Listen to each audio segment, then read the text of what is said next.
Salve, salve, galera! Sejam todos muito bem-vindos ao Papo de Geógrafo, o podcast do Portal da Biosfera. Meu nome é Pedro Bijo, sou professor de Geografia e esse aqui é um espaço para a gente ter resenhas geográficas mesmo. Se você leu o tema do episódio, sabe que vamos analisar como nossos espaços de convívio são atravessados por questões étnico-raciais também no nosso cotidiano. Então vamos passar por temas como lugar de fala, os termos raciais, supostos termos racistas e a regulação que isso tem no nosso dia a dia, questões históricas sobre escravidão e escravismo no nosso Rio de Janeiro, no nosso Brasil. E para isso tem um convidado muito especial.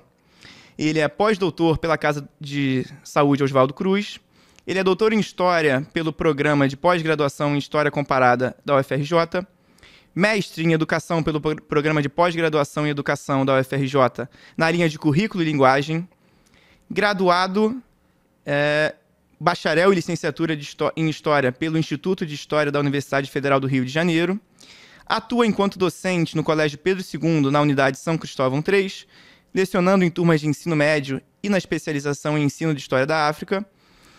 Também produz pesquisas com ênfase nas experiências de instrução letrada envolvendo escravos libertos e livres de cor na cidade do Rio de Janeiro no século XIX, evocando os sentidos de liberdade obtidos por meio da alfabetização e letramento.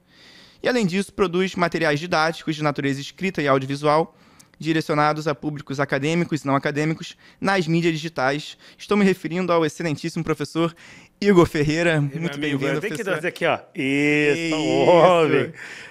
A gente tem uma coisa muito grande em comum, né? O Igor, ele sempre comenta que ele tenta a todo custo ficar feio e não consegue. Eu luto contra... Na verdade, eu luto pra conseguir ficar feio, tento muito, mas né? Infelizmente é difícil, cara. Tá vendo isso aqui agora, né? Tem que lidar. Infelizmente, quem não gosta tem que morder as costas. Com esse dom da beleza é assim, não tem jeito, faz cara. parte. Ou você tem ou você não tem. Graças a Deus, o Papai do Céu foi bom. E eu fico muito feliz aqui de prazer, com a sua presença. A meus alunos que talvez estejam assistindo aí, que elogiam, que gostam das minhas aulas, saibam que tem muita coisa desse cara aqui, né? Agradeço. Tanto de aprendizado direto, de conteúdo, mas de forma de se colocar. Eu me espelho muito nesse professor aqui e espero que vocês aproveitem um pouquinho do que ele tem aí a oferecer de educação aqui nesse papo que a gente vai ter. Vamos lá, Igor. A gente propôs aqui alguns temas para a gente debater. Eu acho que é interessante a gente começar, cara, pensando, por exemplo, né, você produz conteúdo na internet, né? Pode falar seu Instagram aqui para a galera ver, o Questão de História. Questão de História, você pode encontrar lá. E você, por exemplo, pesquisou, foi seu mestrado ou doutorado que você pesquisou a questão da escolaridade nos negros no século XIX? Na verdade, é um trabalho que acompanha da graduação ao doutorado. Então, eu tenho feito isso desde a época da graduação, mestrado e doutorado, na mesma preocupação de pesquisa, vamos dizer assim, mesmo objeto, que é educação escolar para negros nas mais diversas condições jurídicas. Então, pessoas em condição escrava, liberta ou livre. Então, isso foi todo esse período, né? Então, toda a minha produção é em torno disso. Eu costumo falar que eu vejo você cumprindo um papel muito importante nesse espaço das redes sociais, né? Que a maioria não cumpre, eu acho. Que você busca refinar muito esse ensino de história, busca refinar muito essa pesquisa, e às vezes tem atritos no meio desse refino, né? Que incomoda, faz certas pessoas questionarem algumas visões. Então, vou dar exemplos aqui avulsos, você até me ajuda aqui, mas sei lá, você vai analisar, por exemplo, se tal palavra tem uma etimologia racista ou não. É um exemplo, né? Sim. E aí alguém pode chegar e estranhar isso. E falar assim, caraca, será que ele tá querendo formular... Reduzir o peso, né? Reduzir o peso da parada. Ou será que ele tá criando um arcabouço argumentativo para quem é racista ou para quem... Sim. Então, causa esse estranhamento. E eu acho que esse estranhamento ele é pedagógico também, né? Porque eu mesmo, cara, agora fazendo meia-culpa aqui, anos atrás, né? Mas eu não te conhecia tanto, assim, você não chegou a me dar aula no Pedro II, Sim. mas você me deu uma aula de substituição, inclusive, analisou um trabalho lá, me deu uma nota baixa num trabalho, que eu nunca esqueci. Já sei da turma do João. Não era a turma do João, não? Braga? Eu acho que era a turma do João, não é? Foi. Primeira semana que eu tava no Pedro II. Aí. Eu e você sentado lá atrás, todo sério, fui falar sobre a Revolta dos Malês. Deu ruim, me deu uma nota baixa. Eu não lembro disso, mas só quem apanha que lembra, Aí, né? tá vendo? Mas estamos aqui. O que eu tava falando? Tava falando sobre como na internet tem essa questão, né? De trazer essas discussões todas. Eu lembrei. Tem esse efeito. E aí eu vi você produzindo esse tipo de coisa e eu não tinha, talvez, esse olhar refinado que você me ajudou a ter. E eu lembro que eu me peguei pensando, cara, o que ele quer construir com isso? Qual é o intuito mesmo, né? Então você pode falar um pouco isso, dessa questão toda?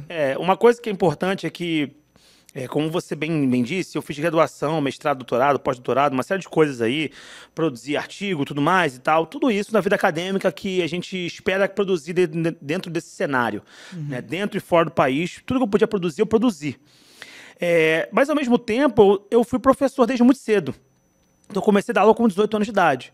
E nunca parei. Estou com 34 anos de idade agora e tenho dado aula todo esse tempo.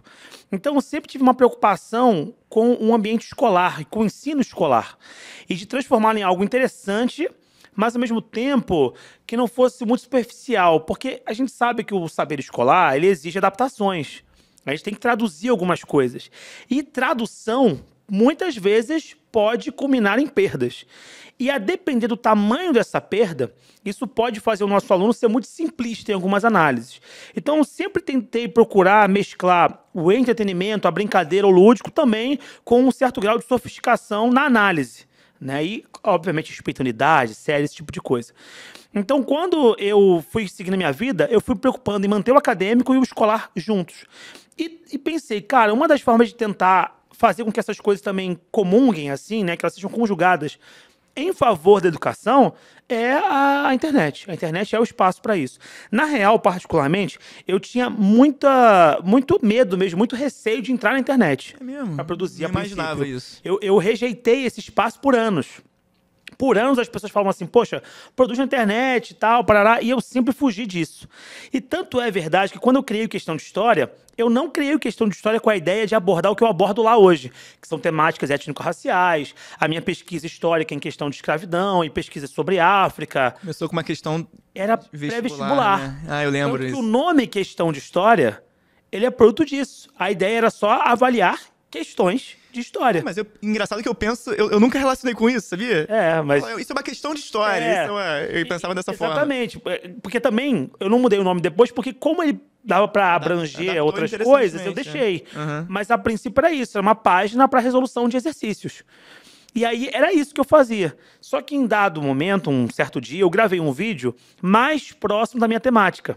E aí abordei da forma como você viu abordando. E obviamente houve reverberação. Interesse mesmo, de olha, pô, aprofunda isso aqui, fala mais daquilo ali. E eu comecei a mesclar entre o tipo de produção que eu tenho hoje e aquela. Até que um certo dia eu me vi sem vontade de fazer resolução de questão. Só de trabalhar com o que eu trabalho. Eu falei, quer saber? Já tô aqui mesmo, tô fazendo. Tem mais demanda também, você tem vê mais que demanda, o tipo de público que fica, porque o público de pré-vestibular, ele se renova todo ano. Esse público chega, esse público vai. Ele não cria uma relação contigo, talvez, né, com a tua pessoa tão duradoura, porque depois que acabou e ele conseguiu o que ele queria, já era, ele foi. E aí, com essas questões acadêmicas e étnico-raciais, talvez esse público que se interessa por isso fique. E aí começou a crescer, e eu percebi que estava dando certo quando surgiu o hater, porque o hater é um bom indicativo. O hater é o que dá a temperatura da parada, né? É verdade. Pô, tem alguém te odiando, então você está alcançando as pessoas. Esse prego está aparecendo, né? Exatamente. E o que eu percebo é que, muitas vezes, o tratamento que a sociedade confere, tanto no âmbito escolar mesmo, como no cotidiano, e é completamente aceitável o cotidiano, porque o cotidiano é isso, tá trabalhando com os acessos que tem. Com relação à questão escravista e outras questões mais, ele é muito superficial. De modo que quando você traz uma informação que difere um pouquinho e que é totalmente historiografada já, sabe? Academicamente é uma coisa já ponto pacífico. Quando você traz isso para um ambiente, para as pessoas, para esse debate, elas ficam nesse lugar que você colocou. Poxa, mas o que você quer dizer com isso? Quer diminuir a dor do negro? Você quer dizer que o negro não sofreu? E não é isso. Eu até estava conversando esses dias com aquele que foi meu orientador, né? E eu comentava sobre como as pessoas não entendem muito bem que quando a gente aciona a ideia de que os africanos e os negros aqui estabelecidos, afrodescendentes, eram agentes históricos, nós não estamos falando que as instituições de poder não eram violentas. A gente está dizendo que eles não são letárgicos, são coisas diferentes. Nem estavam romantizando a própria escravidão. Sim. Quando eu falo que uma mãe, ela cuida hoje, uma mãe em situação periférica, uma mãe pauperizada ali, uma família pauperizada, uma criança negra pobre.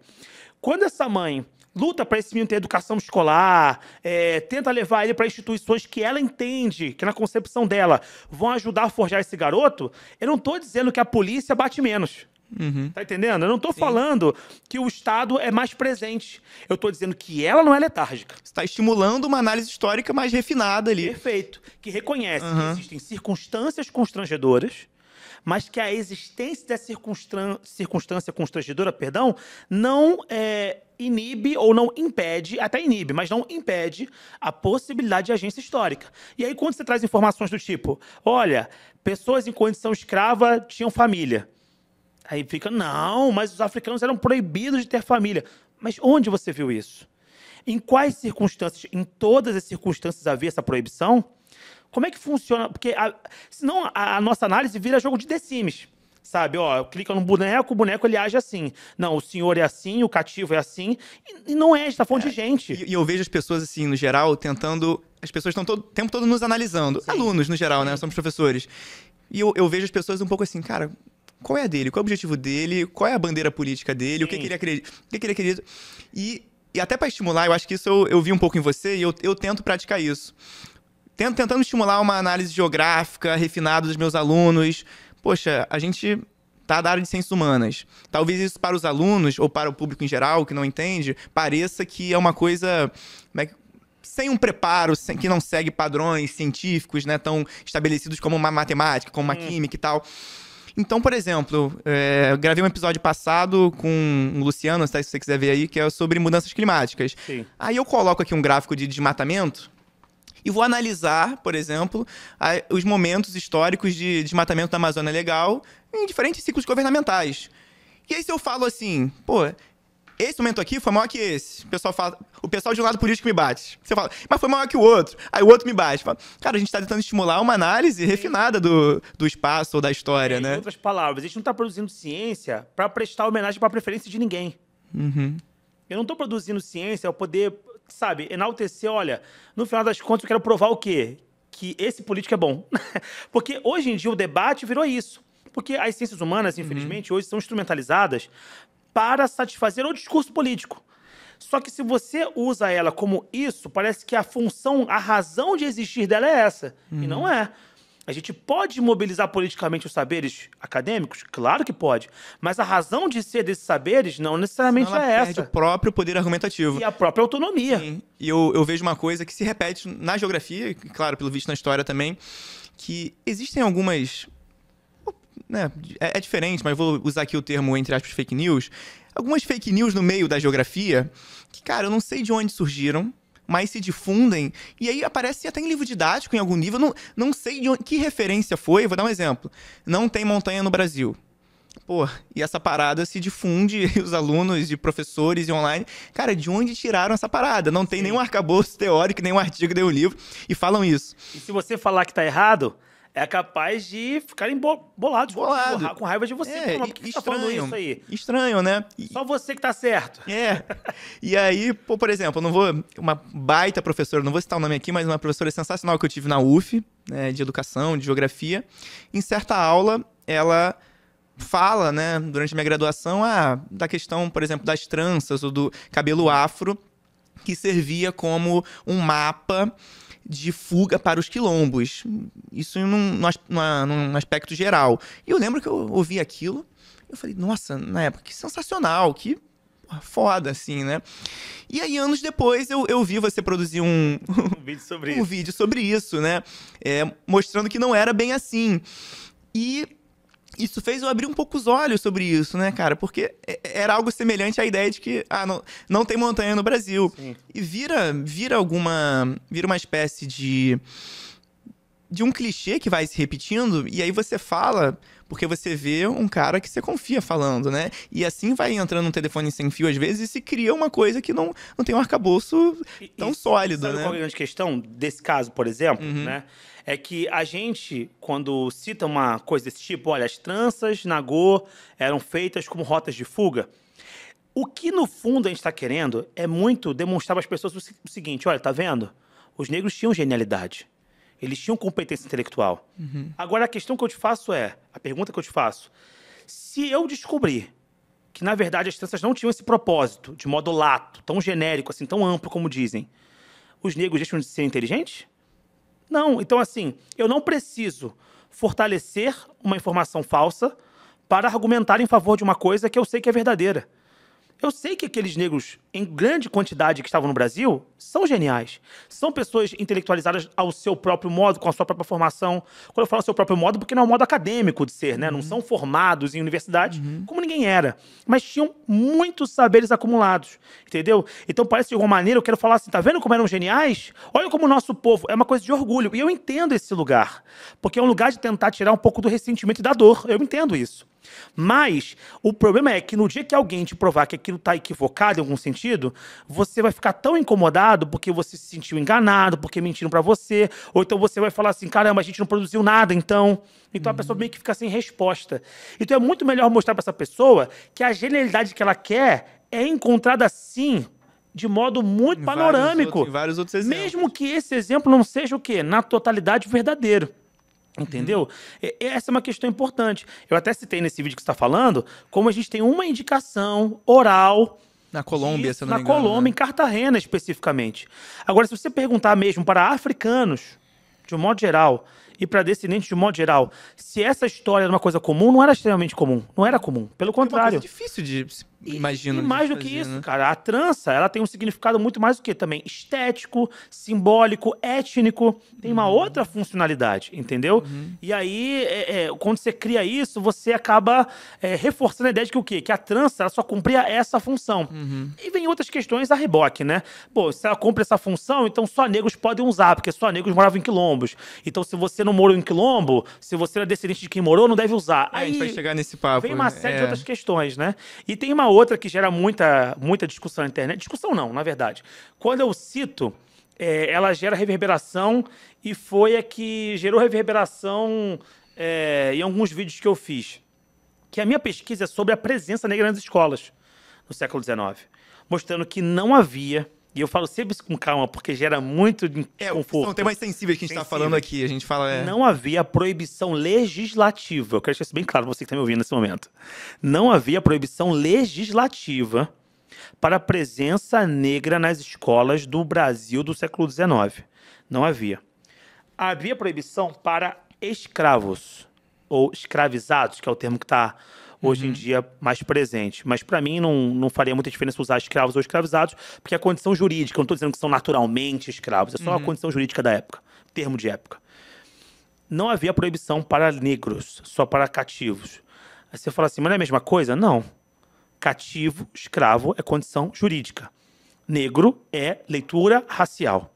Africano é origem continental. São coisas totalmente diferentes.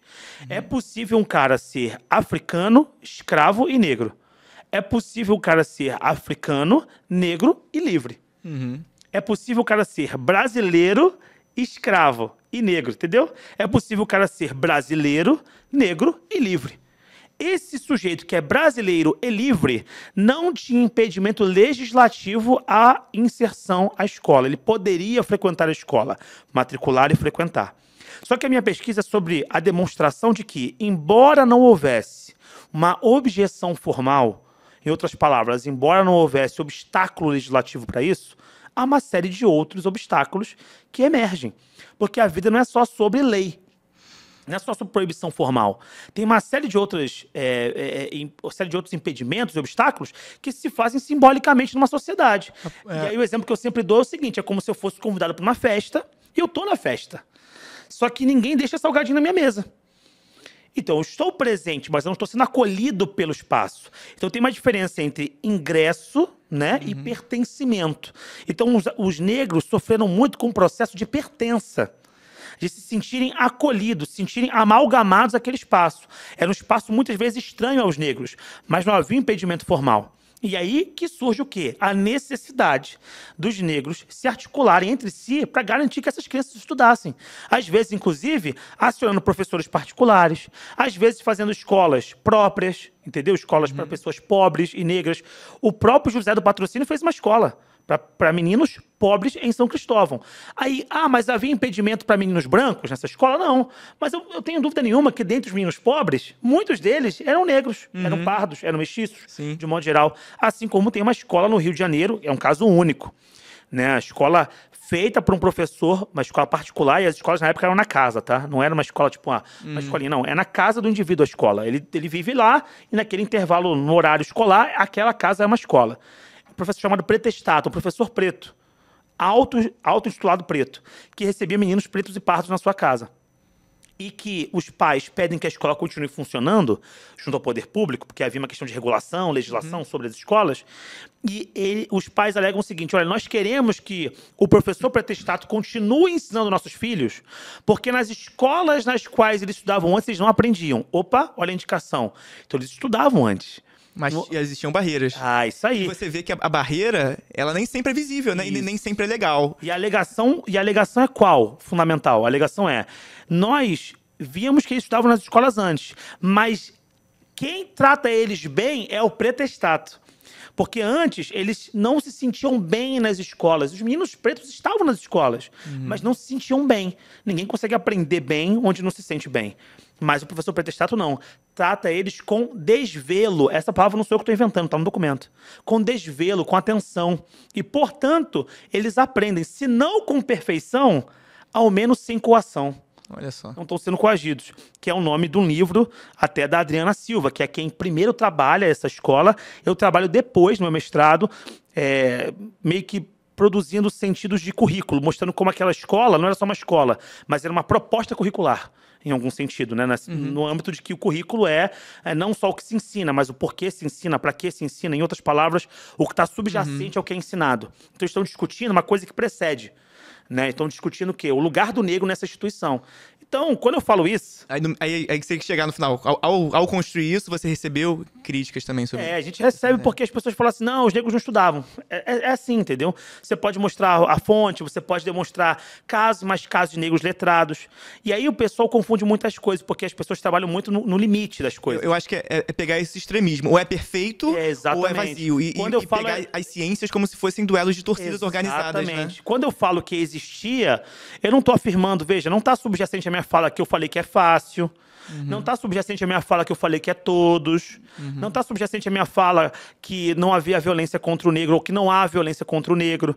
Mas quando você fala isso, as pessoas já impõem, não é você que diz, elas impõem um subtexto que nem sempre está lá. Ou concluem que você está defendendo tal coisa, que você tem tal imagem. E às vezes tem subtexto, tá? É bom deixar claro, às vezes tem subtexto. Sim. Mas nem sempre. Às vezes você está falando uma coisa assim, olha, o Pedro é um bom professor de geografia.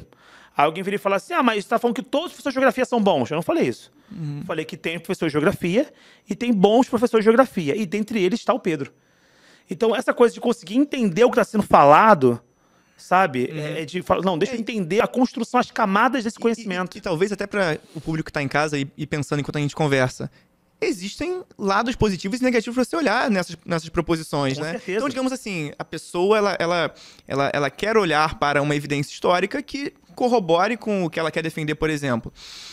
E talvez para isso fosse interessante, tá? Óbvio que seria um retrato, né? Pra não ser mal entendido aqui. Mas talvez para isso fosse interessante que, beleza, ela dissesse, não, os negros eram proibidos, não estudaram. Isso.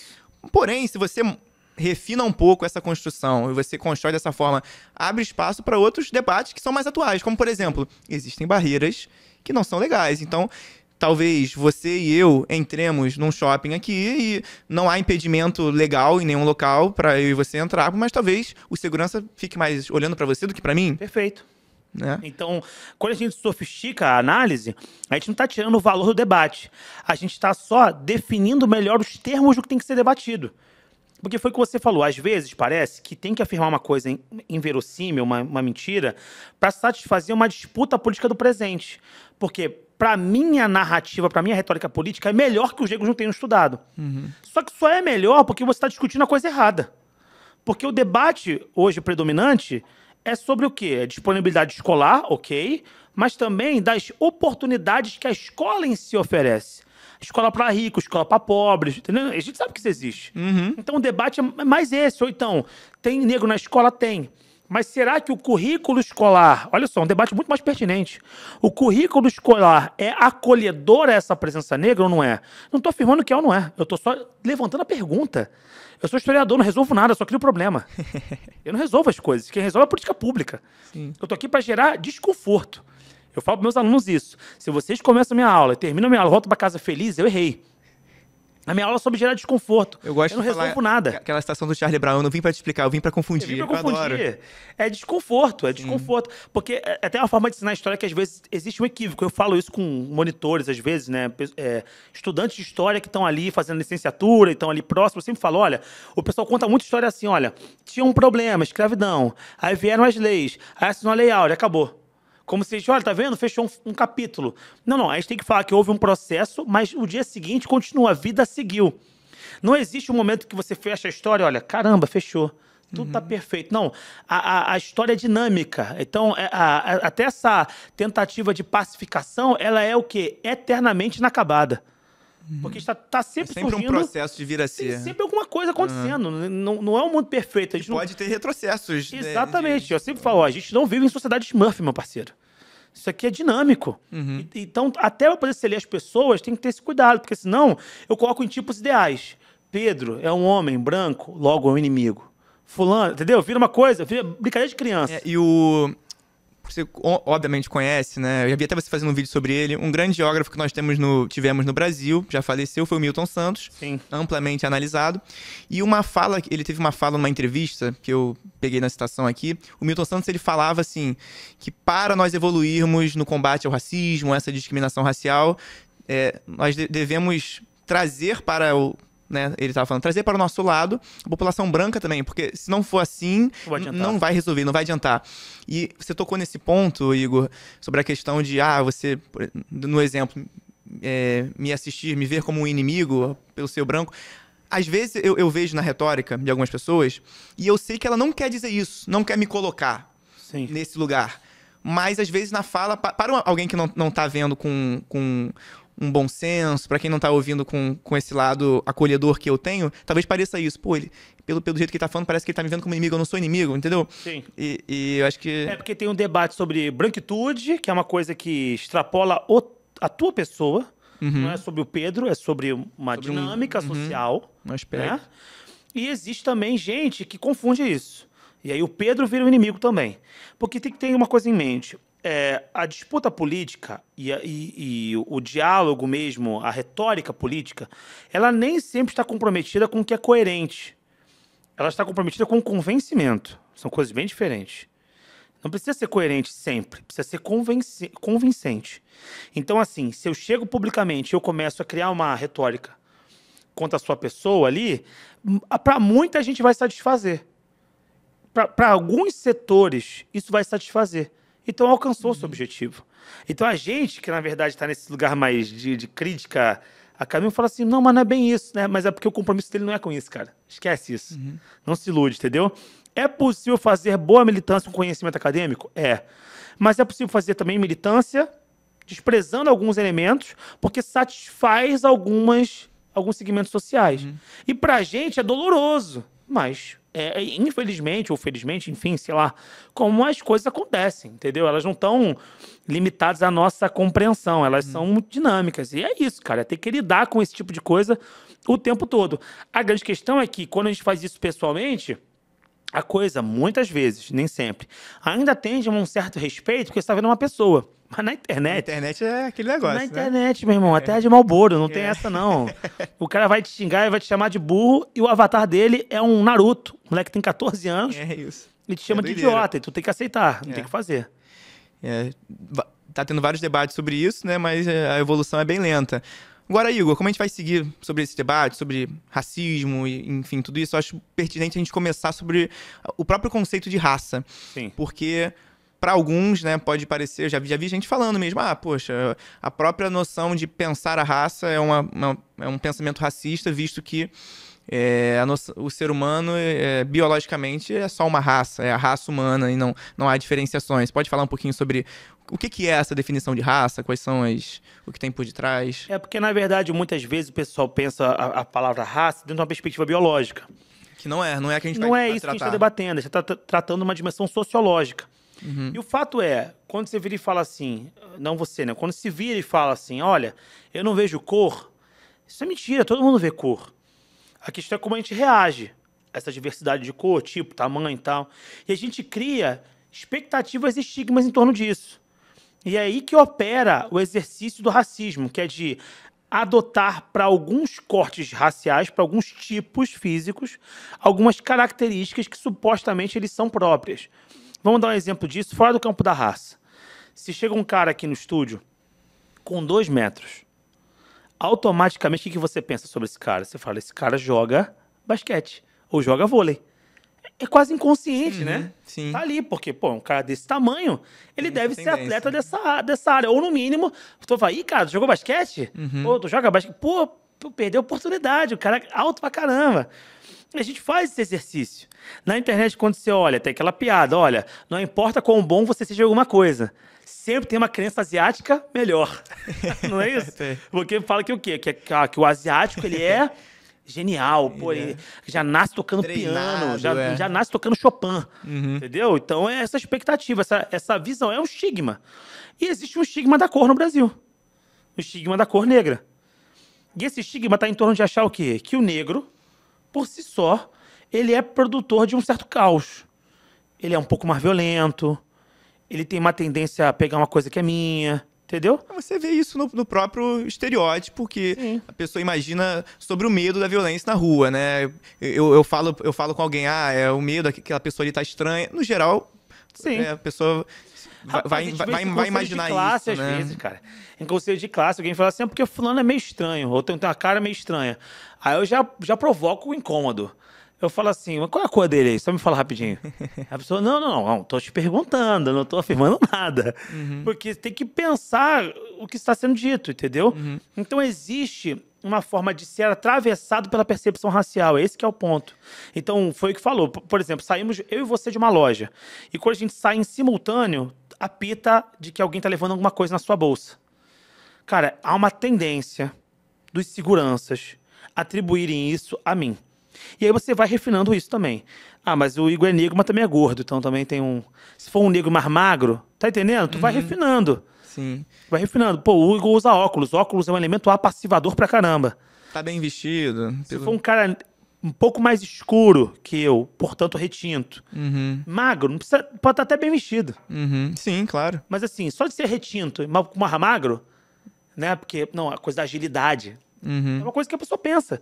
Vai ali. Sim. Quem conta um caso desse até o Neil deGrasse Tyson. Ele conta uma dessa. Ele fala assim, uma certa vez eu estava numa loja, acho que foi ele que contou. Estava numa loja, e ele foi sair da loja. E alguém tinha pego alguma coisa. E aí, como é que ele vai saber disso? Pelo desfecho da história. Pegou alguma coisa. Esse cara é um cara branco. Ele ficou esperando na porta da loja, próxima porta da loja. Quando o Neil deGrasse saiu, ele saiu junto. Porra. Por que ele fez isso? Porque ele fez a leitura social correta. Correta no sentido de que ele foi malandro. Ele falou, se eu sair junto com um cara negro... Vão correr atrás dele. E aí eu vou conseguir sair fora. E foi o que aconteceu. Entendeu? Então, esse cara, ele é genialzão? Não, mas ele faz uma leitura social fundamental. Acho que existe uma tendência à criminalização de uma pessoa que tem uma cor mais escura. Então, a identificação de diferentes raças na questão sociológica seria isso. Seria olhar e eu vou colocar as pessoas em certas caixas sociais. Caixinhas diferentes, porque eu vejo seus traços físicos e são diferentes dos meus, seja a cor, o cabelo ou o traço. Tem estigmas mais simples, mais bobos, que é tipo assim, o Pedro escuta o quê? O Pedro escuta sertanejo. O Igor escuta hip hop. Que são aquelas coisas assim, né? Mais bobas, assim, que gera uma piadinha, uma coisa de riso. Tudo bem, segue. Mas isso vai sendo, né? Alimentado. Vai alimentado e chega, às vezes, num nível mais perigoso. Então, na verdade, a divisão de raça que a gente tem hoje é uma divisão sociológica e a gente identifica que alguns setores são mais penalizados por serem como são e é preciso, de alguma maneira, tentar corrigir isso. Então a gente busca instrumentos para correção dessas más percepções, oferecendo meios para poder repensar essas relações. Agora, nesse processo, é óbvio, o ideal seria que a gente não tivesse esse olhar que escalona as pessoas. Porque olhar para o outro e vê-lo como diferente não é o problema em si. O problema é a hierarquização perfeito. que você vai fazer. O problema é a hierarquia que se constitui. E eu ia perguntar uma dúvida que eu tenho, uma curiosidade. Eu já vi, eu me incomodei um pouco, um professor bem conhecido até, que divulga muito conhecimento e tal, e ele falou assim, ele fez uma aula online criticando, por exemplo, o IBGE por utilizar o conceito, né, cor ou raça na autodeclaração, né? Como se fosse esse termo racista a partir dessa perspectiva. Pô, eu vi ali que, na minha visão, parece que aquele professor não tinha esse conhecimento de que o termo não é de base biológica, mas, na verdade, é sociológica, que nem a gente está comentando aqui. Sim. E aí ele disse assim, poxa, o IBGE tinha que parar de fazer isso e deveria passar a utilizar a noção étnica. Largo o conceito de raça, passo para a dimensão étnica. Queria saber a sua opinião. Você problematiza, você vê como problemático o uso de raça pelo IBGE? Ou você acha que pelo menos era melhor substituir por étnico? Ou são coisas diferentes? Como é que você vê isso? É porque o conceito de etnia é mais complexo. Porque se a gente for ver as coisas em perspectiva... Mais amplo, Cor é... Na verdade, é até mais específico, eu diria. Como se fosse um funil. Cor é como você me vê, a minha cor. Uhum. Eu não sou preto. Não. Eu sou marrom. Uhum. Cor é como você tá me vendo, minha cor. Só que numa leitura de raça... Aí o funil, vai, né? Uhum. Na noção de raça, eu sou o negro. Uhum. Então, assim, pessoas retintas e pessoas mais claras, no meu tom, são lidas em conjunto num bloco, que é negro. E a etnia é afunilar mais, porque a etnia envolve também cultura. Então, por exemplo, fulano é nigeriano. Mas qual que é a etnia dele? Ele é um cara preto da Nigéria. Então, a cor dele é preta, ele é nigeriano, é a nação dele, né? Do ponto de vista do Estado Nacional, né? E a raça dele é negra. E qual que é a etnia dele? Ele é Ibo. Ele é Yorubá. Ele é Hausa. Etnia, então, envolve também ancestralidade cultural. Pega o elemento de língua.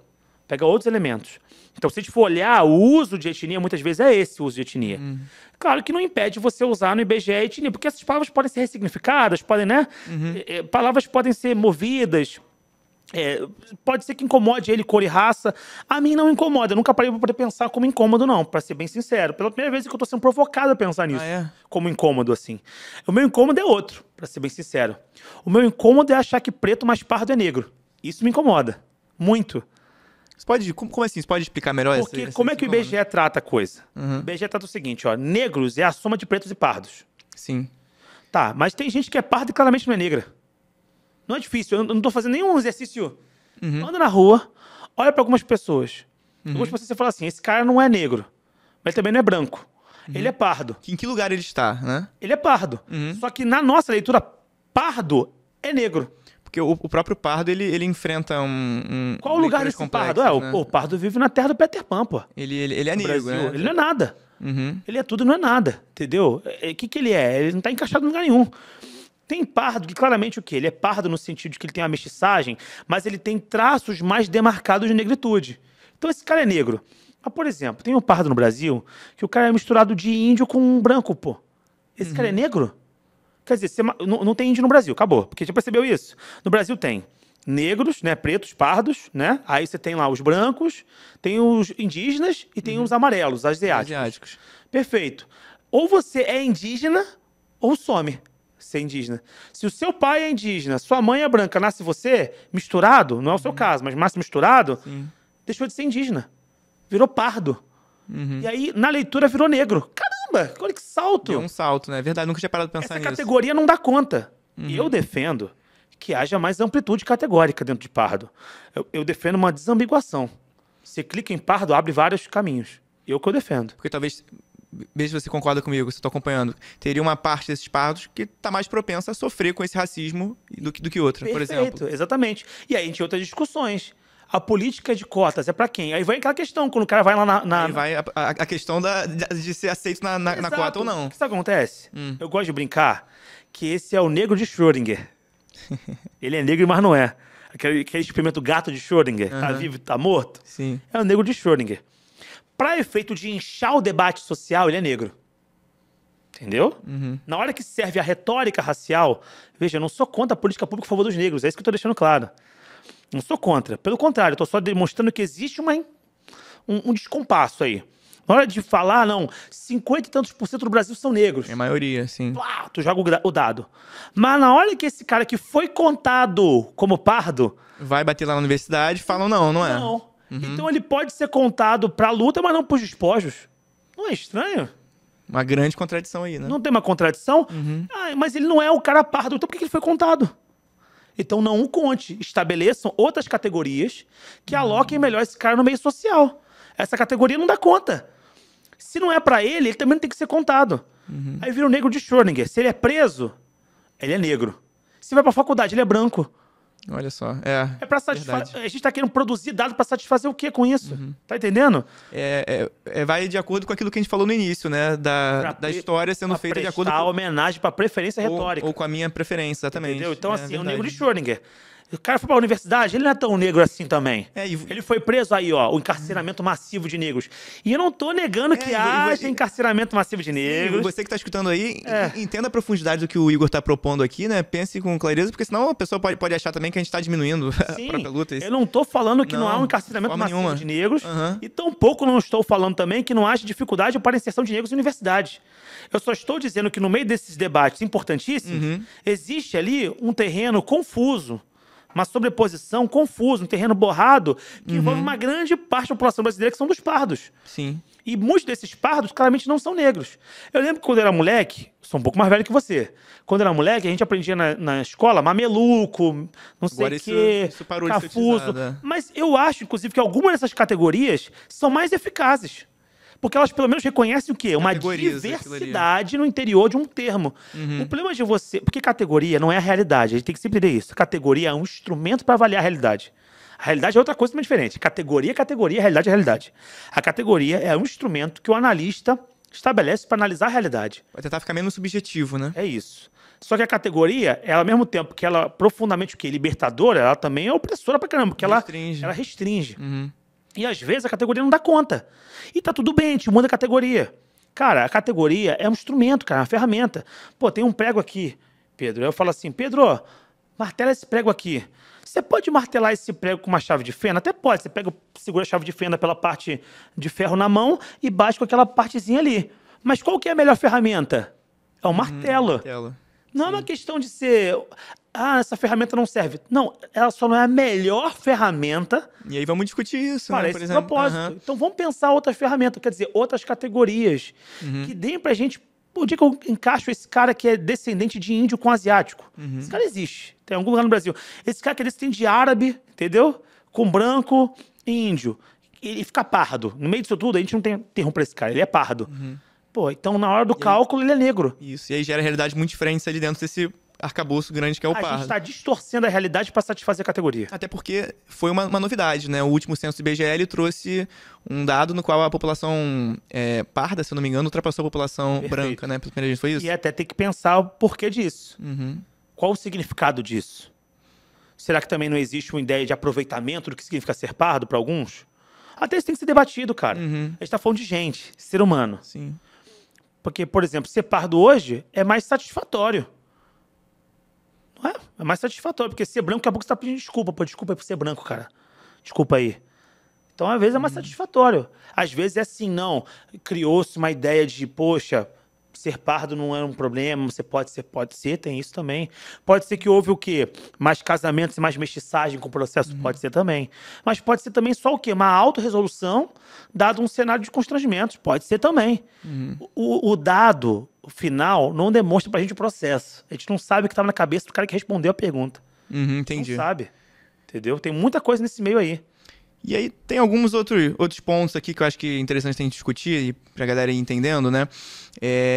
Houve também alguns movimentos nos últimos anos de alguns atores sociais chegarem e falarem assim, porra, para desmerecer o que sofreu a população negra africana que foi escravizada, o cara chega e fala assim, porra, estão reclamando, né? Na África já havia escravidão, eles já escravizavam os outros. Então, Sim. eu acho importante a gente diferenciar também e Sim. explicar o que houve ali no continente africano e até em épocas anteriores do tempo histórico, né? Diferentes tipos de escravidão e quais as diferenças, quais as nuances e quais as distensões com que a Europa fez, né, nas colonizações aqui nas Américas, pra gente analisar isso com mais clareza. Vamos lá, a escravização é um fenômeno global. Todas as sociedades, em diferentes tempos, experimentaram um tipo de escravidão das pessoas, né? E a escravização de pessoas, o termo escravidão, na verdade, é normalmente categoria. É uma categoria que abrange várias formas de organização da mão de obra. Não tem uma só forma. A escravização é isso. Não, depende de onde, como é que funciona. O fato é, o que unifica a experiência de ser escravo? O fato de ser propriedade de alguém. É isso. Ele não é um servo, ele não está vinculado por um contrato a uma terra. Ele é propriedade de uma certa pessoa. Só que a forma como se estabelece vínculo e que se administra essa propriedade muda de sociedade para sociedade. Agora, o ponto central é, as sociedades muitas vezes permitiam meios de ascensão para esse cativo, né? Ele podia tentar se libertar, e a forma através da qual a escravização era reproduzida estava muito vinculada a problemas sociais. Por exemplo, endividamento, dívidas que não conseguiam ser pagas nunca. Inclusive, no ambiente africano tem muito essa dinâmica, né, de uma coisa que não foi cumprida, um acordo não cumprido, né? Você tem a questão também da criminalidade. Por exemplo, o cara cometeu um certo crime. Não tem dinâmica carcerária. Não tem prisão, não tem reabilitação. O cara seria... Ele vai ser morto. Ou vai apanhar, ou vai ser escravizado naquele momento. E aí vai ser escravizado para longe. Ele tem que ser extraterritorializado, porque ninguém escraviza quem tá perto. É muito constrangedor. Entendeu? A gente se escravizar é muito constrangedor, a gente se conhece. Tem que te mandar para outro lugar. Porque lá você não é ninguém. E aí você vai ser mais facilmente incorporado como mão de obra cativa. Isso, numa perspectiva de, por exemplo... tribos rivais num continente africano, isso existia também? Existia. Assim, a partir de confrontos entre elas? Então, alguém, por exemplo, é vencido, né, o inimigo, e aí é o último caso que eu ia mencionar. Então, a dívida, né, acontece muito isso, crimes que não tem uma resolução para aquela sociedade, ou como colateral a sobrevivência numa guerra. Então, assim, eu te permito sobreviver, eu deveria te matar, que eu te venci numa guerra, mas como você tá aqui, você aceita a condição de cativo, eu vou te preservar, entendeu? Então eu vou fazer uma contraparte aí a teu desejo de ficar vivo. Você vai ser cativo no meu povo. E vou fazer algumas perguntas que, né, alguns fariam, talvez, de estar assistindo aqui você, por exemplo. É verdade, Igor, que, por exemplo, alguns negros africanos pegavam esse ser escravizado e ofereciam, entre várias aspas, ao europeu que chegava ali dentro dessa dinâmica. Perfeito. Uma coisa importante a entender é o seguinte: os europeus não entravam profundamente lá nos rincões da África. Então, esses conflitos internos já existiam. Já a escravização interna na África já existia. Ela vai ser profundamente acentuada com a chegada árabe-islâmica, com a expansão árabe-islâmica. Ela vai acentuar os fluxos escravistas no norte. E a presença europeia no litoral vai intensificar isso também. E eu sempre falo isso, o europeu ele não cria escravização na África, mas ele acentua. Porque daí passa a ter uma demanda. E aí, veja, antes a escravização era produto da guerra. Agora a guerra é gerada para o intuito de escravização. Você mercantilizou o sofrimento humano no nível surreal, né? Perfeito, é isso. Acontece um processo de mercantilização a partir do desejo escravista. Então, assim, a própria guerra ganha um aspecto mercantil. A guerra, a priori, não é para poder produzir escravização necessariamente. Ela é uma guerra baseada em N fatores. E aí, como um dos produtos, um dos despojos, pode acontecer escravização. É um produto possível, porque era perfeitamente comum, era um consenso nas sociedades, esse tipo de dinâmica. Só que quando tem um comprador, você passa a ver isso como um negócio. E aí, obviamente, você tem alguns reinos que se fazem em torno disso. Um dos reinos que mais se desenvolve a partir da escravização de pessoas e ganha muito dinheiro com isso é o reino da Daomé, que é o reino que fica onde hoje é o país Benin, né? E que está expresso naquele filme Mulher Rei.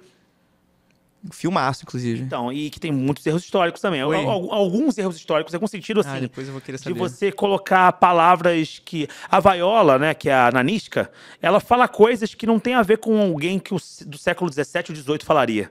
Entendeu? Tem O palavras professor ali... de história olhando com um olhar diferenciado. tem palavras ali que são frases do século XXI, que é para satisfazer o público que está assistindo o filme, tá entendendo? Quando ela vira e fala assim, nós africanos, essa noção de unidade de África... Porque eles não tinham uma noção deles como... até isso, você falou agora, eu não tinha pensado nisso, né? Porque se eu falo naquele momento, até não sei se eu falei isso, um africano escravizava o outro.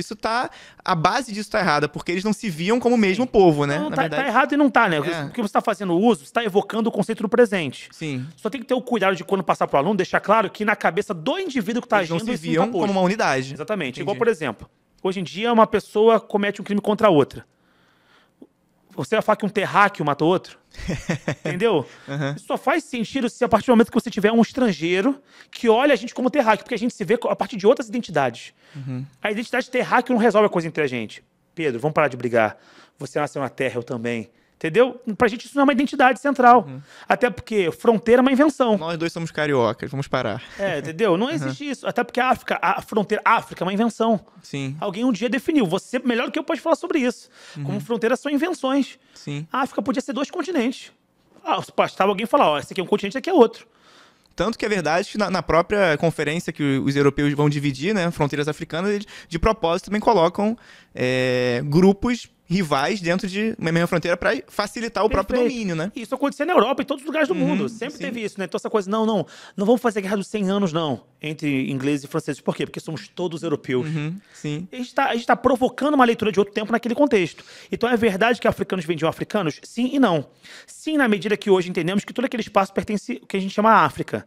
Não na medida que essa categoria, esse conceito, essa identidade, esse pensamento não estava presente na ação dos indivíduos. O que estava em jogo eram outros aspectos identitários. E que o que foi construído como escravização foi um nível completamente diferente, né? Em quantidade, em lógica. E aí a gente chega nesse ponto. Quer dizer, a presença europeia, ela acentua a demanda. E aí as guerras são fortalecidas. E aí começam os mercados internos a se aquecerem cada vez mais. A grande questão é, não se pode negar a participação, isso também é outra coisa, era polêmica quando se fala na internet, a participação ativa de agentes africanos nesse processo. Sem os agentes africanos não haveria escravização no tráfico atlântico, não haveria. Agentes africanos foram componentes centrais nesse processo. Agora, isso não tira a responsabilidade de quem forjou o nosso país. Entendeu? Não, porque o africano vendeu. Não, verdade. Mas a construção do nosso país é que está em debate agora. E aí, eu, como um cara que está na área da geografia, a gente gosta de espacializar as coisas, né? Pensar como essa escravização aqui no Brasil foi um projeto, esse racismo foi um projeto institucionalizado, né? Sim. Então, cara, às vezes a gente perde essa ancoragem histórica, né? Poxa, a gente vai dar aula isso na escola às vezes, você vê professor e parece que é uma coisa muito antiga, né? Você fala, cara, não é. Poxa, conheço uma pessoa que a avó dela foi escravizada, tem marcas, né, de correntes na perna. Olha como é forte isso, como você aproxima isso do aluno agora. Pensar, por exemplo, na geografia a gente fala do solo de terra roxa. Um solo, por exemplo, que nos cultivos de café, quando sai aqui do Vale do Paraíba e vai para o Oeste Paulista, foi para aproveitar também esse café num solo muito fértil, que era o solo de terra roxa. E aí, você sabe por que tem esse nome terra roxa? Imagina que você saiba. Eu ouvi a história de que, na verdade, o solo é vermelho. Exatamente. E os italianos, quando falam a palavra vermelho, rossa, terra rossa. Exatamente. E aí fica terra roxa. Foi o que eu vi na escola. Foi isso. E isso ilustra também esse projeto de país, né? Porque era um projeto brasileiro do governo, o embranquecimento de sua população. E você vê isso a partir de vários exemplos, né? A própria vinda mais facilitada, de certa forma, de italianos e alemães. Com certeza. Mais facilitada, entre aspas, não. Mais facilitada. Mais facilitada. Fato. Não, porque projeto estatal. Houve doação de terras, houve oferecimento, projeto do Estado. Foi projeto do Estado, não foi uma... Né? E aí eu acho que vale uma coisa, só pra gente complementar o outro papo que a gente estava falando, que para poder... Porque eu terminei minha última frase falando que os agentes africanos foram fundamentais no processo. Mas eu quero demarcar algumas coisas de Brasil que são fundamentais, que é o fato de que o Brasil... e as Américas como um todo desenvolvem um certo tipo de escravismo muito peculiar. Porque, primeiro, o grau de extraterritorialização é incomum. Porque eu falei, você tem que sair de uma sociedade para outra. Você está atravessando um oceano. Então, o grau de extraterritorialização é desproporcionalmente maior do que, historicamente, a gente tem nesses processos. 2, o uso dessa mão de obra foi para produção em larga escala e latifúndio. A escravidão urbana é um percentual pequeno do que é a escravização no Brasil. Tem escravidão urbana? Tem. Mas a escravidão rural é que, de fato, mexe com escravaria grande. Você pensa no ambiente africano, você tem cativo, cara, que trabalha no setor público. Você tem escravo que trabalha... Setor público, no sentido assim, né? Servindo a um senhor, tá? Um sultanato ou o que for. Você tem um cativo que trabalha para uma família, entendeu? Tem um cativo que é o cativo também daquela sociedade. Você tem um cativo que, sei lá, que trabalha no exército. No Brasil, isso está fora de cogitação. É isso que eu estou querendo dizer. O cativo está num lugar muito definido. Está muito abaixo de tudo. Porque a experiência de ser cativo, como foi o que eu falei, o termo escravo é muito lato. Mas tem vários tipos de experiências possíveis dentro do que a gente chama de escravidão. E o caso brasileiro é um caso extremamente impiedoso.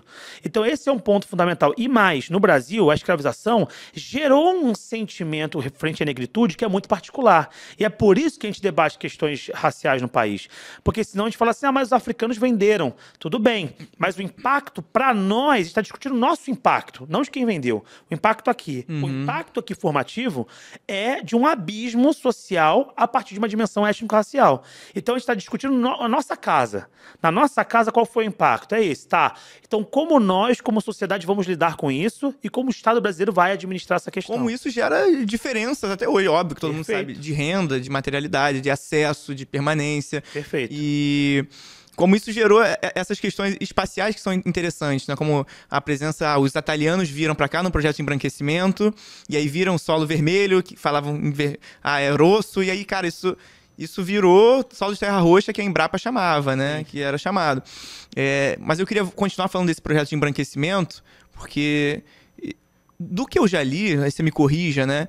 Havia um cara que era o João Batista Lacerda, isso é sempre colocado como um grande exemplo desse projeto. Ele é o diretor do Museu Nacional.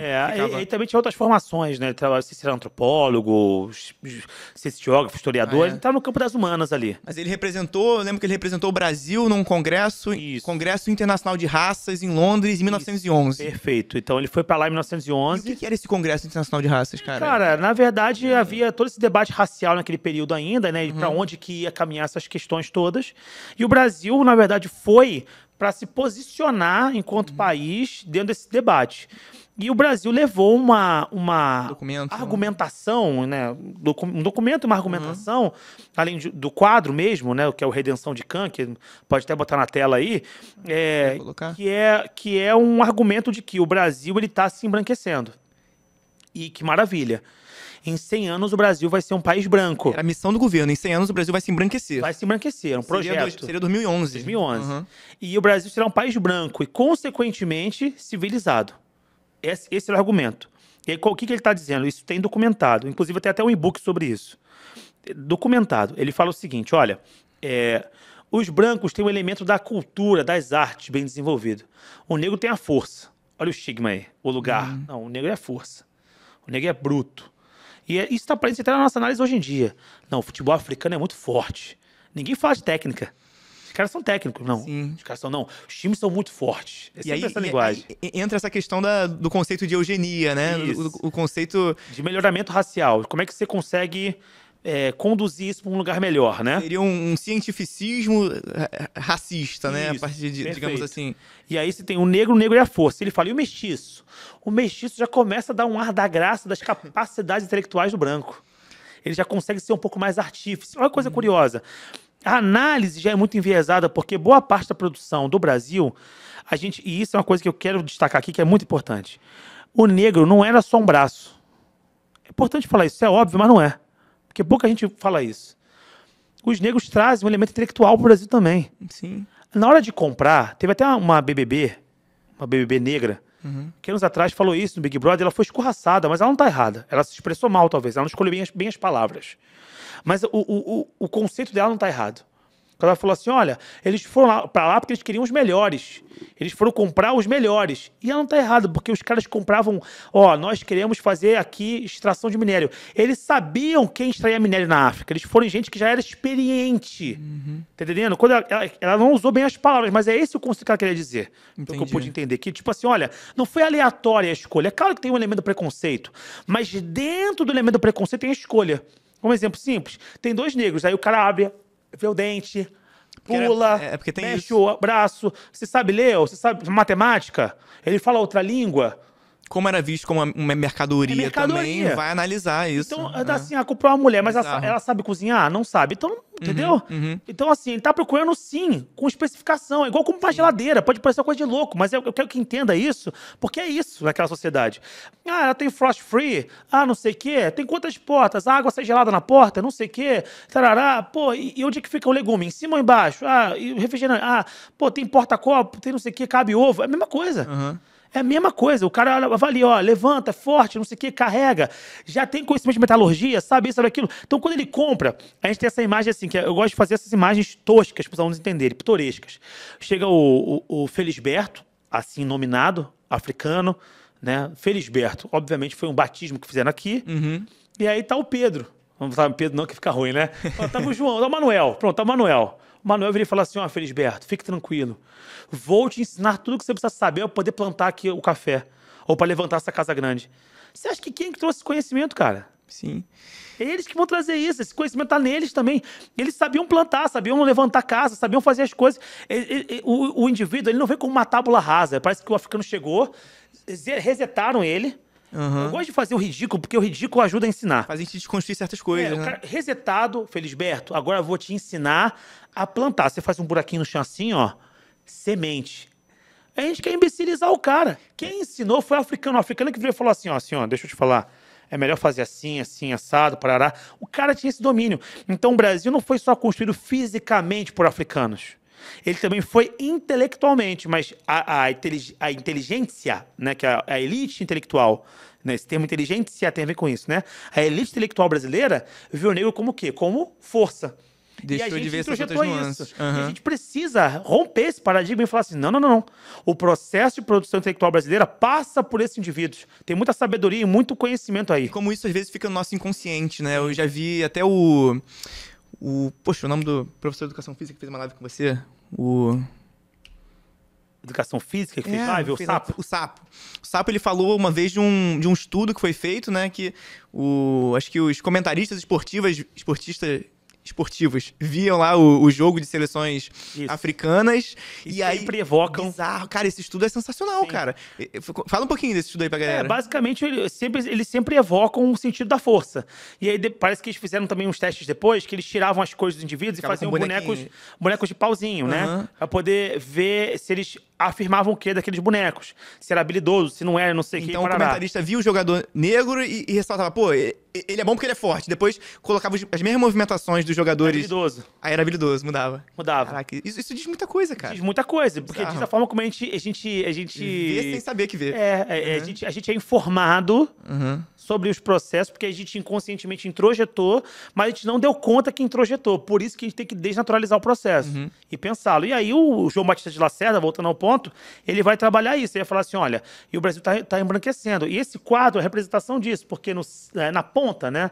Ali na ponta esquerda, aquela senhora é uma avó, né? Uma mãe e uma avó em simultâneo. E ela tá ali agradecendo aos céus. E aí ao centro tem a filha dela, uma mulher mais mestiça, né? Parda, vamos dizer assim, mas uma mestiçagem.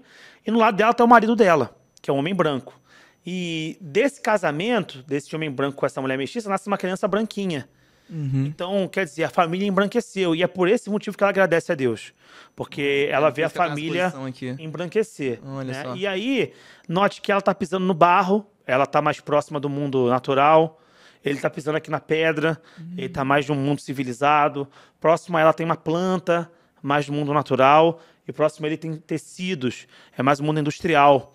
Então, basicamente, a criança está no quê? Está no limiar aqui, ó. Está no limite desse mundo mais rudimentar e de um mundo mais sofisticado. Então, essa é a representação não do que era, mas do que se projetava. É isso que a gente quer do Brasil. A gente quer que o elemento negro ele se desenvolva para cá. E aí, o quadro é nominado em função de uma história que é destacada no livro de Gênesis, que é a história de Noé.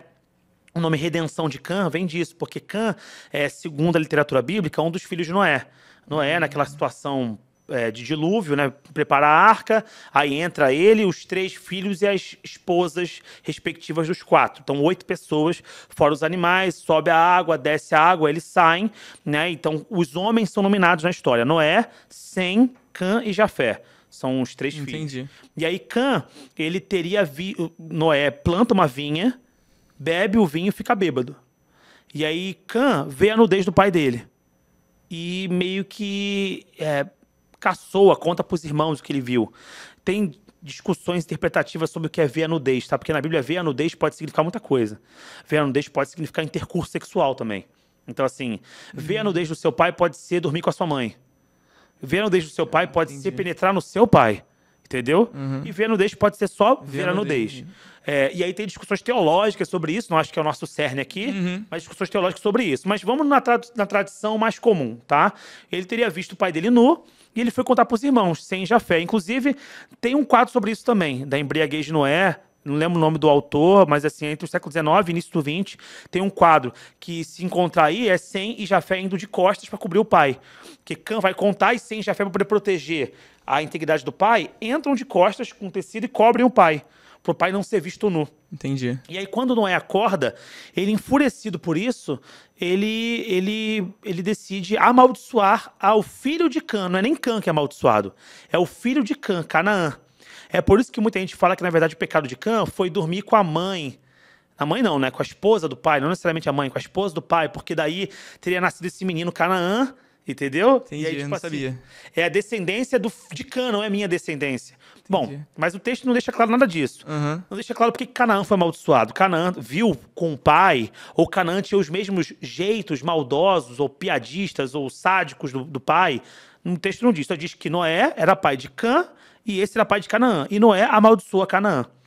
E aí, Canaã é amaldiçoado. Como é que isso é biblicamente explicado?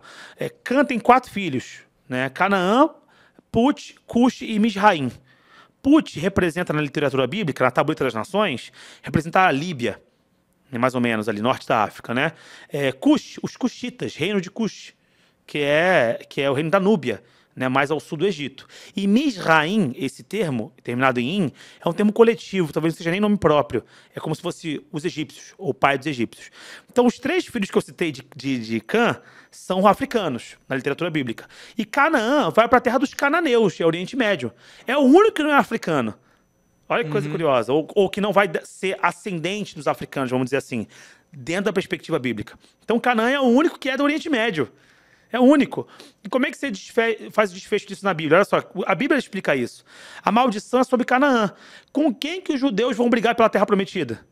Contra os povos cananeus. Então, na verdade, a maldição que Noé fala é o seguinte: olha, os seus filhos de Canaã, os seus filhos vão servir os filhos dele, de Sem. Quem é o pai dos Sem? Os judeus são filhos de quem? De Sem, os semitas, povos semitas. Então, na verdade, é uma teologia que explica o conflito entre cananeus e... Caraca, tem muita coisa por... Tem muita coisa por trás. Caraca. Mas o debate do texto, veja, tudo que eu tô te falando não tem nada a ver com negro. Sim. Percebeu isso até agora? Tem nada no texto bíblico que fala de negritude. A questão é, Canaã é amaldiçoado e ele vai ser o pai dos cananeus. E os cananeus entram em conflito com os filhos de Sem, os semitas. E estes cananeus deveriam servir àqueles, os hebreus. O que é tratado ali no livro de Josué para frente no Velho Testamento. Quer dizer, Gênesis, passa 4, 5 livros ali, chega Josué. Tem nada de negro na história. Mas como é que isso foi traduzido dentro de um contexto medieval e posteriormente? A maldição foi sobre Cã, primeira coisa. Não é o que o texto diz, mas a maldição foi sobre Cã. E qual foi a maldição? Enegreceu. Então, vai ter até um padre no Brasil chamado Giorgio Bensi, que é um padre italiano, que habitou na Bahia, ali pro século XVII. Ele fala o seguinte: olha, esses negros que aqui estão são filhos de Cã. E eles sofrem por conta disso. A escravização deles é produto desse processo, né, dessa maldade de Cã. E ele faz sermões sobre como os senhores devem tratar seus escravos. Como que deveria ser o tratamento entre eles, né, de modo geral, na sociedade. Para regular. Mas ele também dá uma explicação teológica do porquê da existência. E essa explicação foi ele que criou. Ela está disputada no cenário religioso. Agora, ela não é dominante e ela não explica a escravização das pessoas, porque a escravização não tem a ver com cor, isso é uma coisa que também o pessoal erra. As bulas papais do século XV falam sobre escravização de povos pagãos. O critério de cor não é o critério central. É o paganismo o critério central, porque através da escravização você tem um expediente da catequese. Esse africano, ele está sendo vendido por quê? Porque ele é um criminoso, que fez alguma coisa errada. Então você pelo menos dá a chance de salvar a alma, Entendi. Levando ele como escravo, entendeu? Então, tem um expediente catequético, o que demonstra mais uma fake news, que é a ideia de que não, houve escravização porque eles não tinham alma. Ao contrário. Eles tinham e queriam. Na verdade, isso é usado como justificativa. Uhum. É para salvar essa alma que está fazendo isso. Entendi. Entendeu? E tanto é que, por que se batiza criança negra? Se não tem alma, tem alma. Sim. Entendeu? Não estou falando que isso é correto, estou fazendo uma análise acurada do processo. Sim, o entendi. É outro, né? Uma coisa que a gente escuta muito também, Igor, é esse debate sobre a questão do lugar de fala, né? Então, já ouvi muito o lugar de fala sendo evocado como uma forma de excluir alguém de um debate ou de uma lógica de exclusividade e não de perspectiva de ângulo, né? Uhum. Porque, conhecendo você, eu também conhecia essa nova perspectiva de que o lugar de fala, ao que parece, foi um conceito pouco entendido no Brasil da forma que seria mais correta, digamos assim. Então, o lugar de fala, ele, na verdade, é a partir de qual ângulo, de qual visão, de que construção de experiência aquela pessoa fala. Então, eu gosto muito de usar o que o Mário Sérgio Cortella ele fala. Ele diz que todo mundo pode e deve falar sobre racismo. Eu, como branco, eu posso e devo falar sobre racismo. Talvez eu não consiga falar, né? Com certeza eu não consigo falar de racismo, porque eu não sofro. Então, são lugares de fala diferentes, né? Mas é isso sendo utilizado como perspectiva, como ângulo, e não como uma exclusão, né, desse debate. Perfeito. Acho que o lugar de fala, a compreensão que você tem um pouco equivocada, é isso que você falou. As pessoas entendem o seguinte: olha, você não viveu essa experiência, então você não pode falar nada sobre ela. Não, todo mundo pode falar alguma coisa sobre experiências. Só que está todo mundo circunscrito pela sua realidade. Pela realidade material, pela realidade simbólica. Há limites no tempo e no espaço para se discutir as coisas. E é preciso entender que lugar de fala, se ele for mal compreendido, como ele tem sido, ele inibe a própria existência da ciência histórica.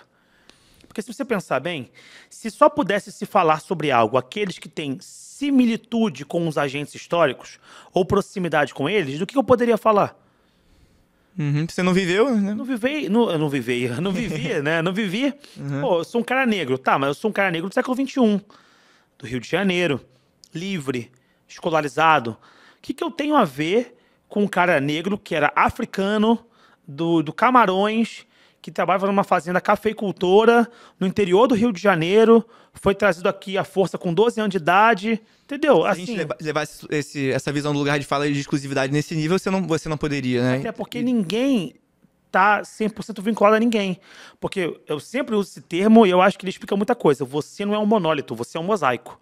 Tem N camadas na formação do Pedro. N camadas.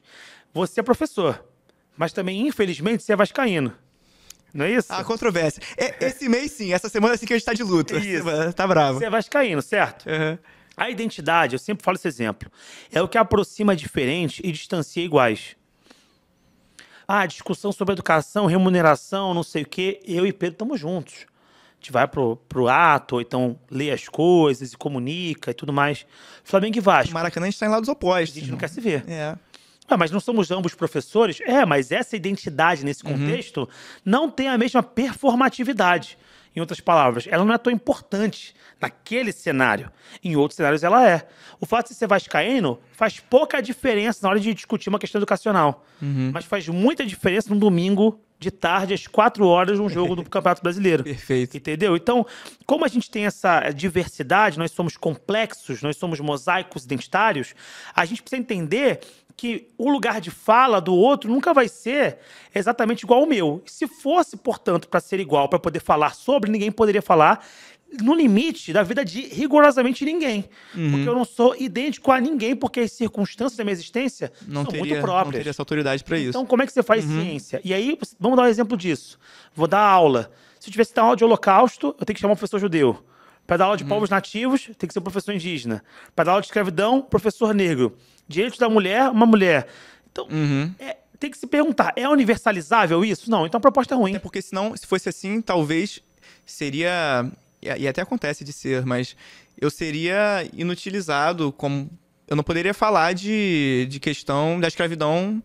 Perfeito. No Brasil, não faz sendo sentido. branco, entendeu? E não faz nenhum sentido isso. Iria talvez inutilizar a própria ciência histórica e geográfica. Não, iria, com certeza, sim, com ia certeza. demolir a ciência, porque a função nossa, por mais que a gente reconheça que haja subjetividades, é produzir um conhecimento ao máximo objetivo. Sim. Né? E aí, ô Igor, tem tanta coisa aqui que eu queria falar com você, o papo rende muito bem. Mas só para fechar esse negócio do lugar de fala, que é o ponto fecha. fundamental, o que o lugar de fala é, afinal, então? A gente falou que ele não é.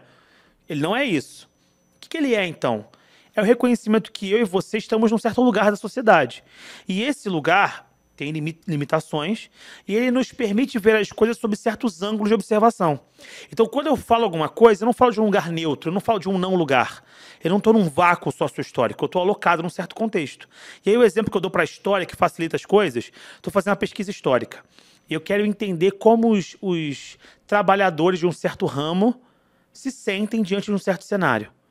Aí eu pego um jornal. Aí o jornal fala assim, os trabalhadores estão muito felizes, nunca foram tão produtivos. Olha, a indústria só cresce. Olha como é que a organização laboral está maravilhosa. Aí eu olho o título do jornal, é um jornal patronal. Não é escrito pelos trabalhadores. Então, o lugar de fala, ou seja, o lugar de análise de quem produz o jornal, é de um ângulo de observação dos patrões. Se eu perguntasse a mesma coisa para o empregado, talvez eu teria uma outra dimensão. Isso é muito importante hoje para as pessoas entenderem também a origem de notícias, de colocações, porque não há imparcialidade. As pessoas acham isso, então tem que ver isso de uma forma mais refinada. E aí o que significa isso? Que existe natureza na fonte. Só isso que é lugar de fala, cara. Se eu consigo entender que tem uma natureza, você vai falar sobre racismo, mas você está num certo lugar, isso não inviabiliza você falar. Eu só vou entender que a tua fala não vem lisa, ela vem com certas rugosidades. E essa rugosidade é produto de quem o Pedro Bijo é. Das experiências que eu passei, de como eu vejo o mundo. É só isso. Perfeito. E aí você consegue fazer uma leitura mais refinada e mais honesta daquilo ali. Perfeito. E aí, Igor, tem um monte de coisa que eu queria falar aqui. Já tá convidado para um próximo episódio, com certeza, pra gente... Por exemplo, tava aqui no tópico da gente comentar sobre... Problematizar essa questão que é colocada, né? Ah, ele é palmiteiro. Essa palmitagem, enfim. Também... Colocamos aqui nos tópicos, né? Uma análise sobre os termos raciais. O Igor tá com um curso sobre isso muito legal, né? Tá aberto ainda? Tá aberto o Analisando Expressões Raciais. Analisando Expressões Raciais. Ele tá dentro também da minha comunidade. Eu tenho uma comunidade, que é a comunidade Questão de História, onde eu tenho não só materiais para professores, como também meus cursos completos. Perfeito. Então tem 3 cursos lá, um de África, né? Tem esse de Analisando Expressões Raciais. E tem mais cursos, tem outro lá, que agora até esqueci qual é. Porque, enfim, tanta coisa que tem lá. E tô produzindo mais cursos também. Tem mais cursos produzidos de África lá. E aí, nesse curso, você problematiza, né? Você explica profundamente tanto a etimologia como, enfim, a construção de visão sobre palavras, né, acusadas como racistas, como mulato, CC, um que foi central, né? O criado mudo, enfim. Sim. Eu não vou entrar nisso agora, senão a gente não vai fechar, mas eu acho que a gente pode fazer um próximo episódio falando sobre essas questões. Eu queria fechar com uma pergunta, que é o seguinte, vou dar uma viajada aqui. Eu tenho muitos amigos negros, pretos, óbvio, tipo, e uma coisa que eu sempre notei alguns desses amigos namoravam mulheres brancas, ou vice-versa, amigas brancas namoravam homens pretos. Uma coisa que eu sempre notei que gerou certos impasses foi o seguinte: você pegava a pessoa que desses casais, geralmente, era a pessoa branca. E era uma pessoa que tinha um entendimento, eu acho que, vou utilizar a palavra honesto, do contexto, né, das experiências racistas no Brasil, enfim, gostava do outro, enfim. Mas havia uma certa... Eu notava, às vezes, falando com amigos meus, certos dilemas. Porque quando, por exemplo, o parceiro ou a parceira sofria um episódio de racismo, sei lá, qualquer um deles. Não um episódio que eu vou colocar mais direto, por exemplo, ele se foi chamado de macaco. Não, algo que ele sentiu. E aí isso chegava para essa pessoa, né, a pessoa sofreu, chegava para o outro, e a pessoa tentava acolher, mas, ao mesmo tempo, falava assim, o que aconteceu, pá? E vê se você consegue. É uma coisa muito sensível, eu vou tentar colocar de uma forma. Eu já até sei onde vai chegar, é como se fosse, vê se eu vou acertar.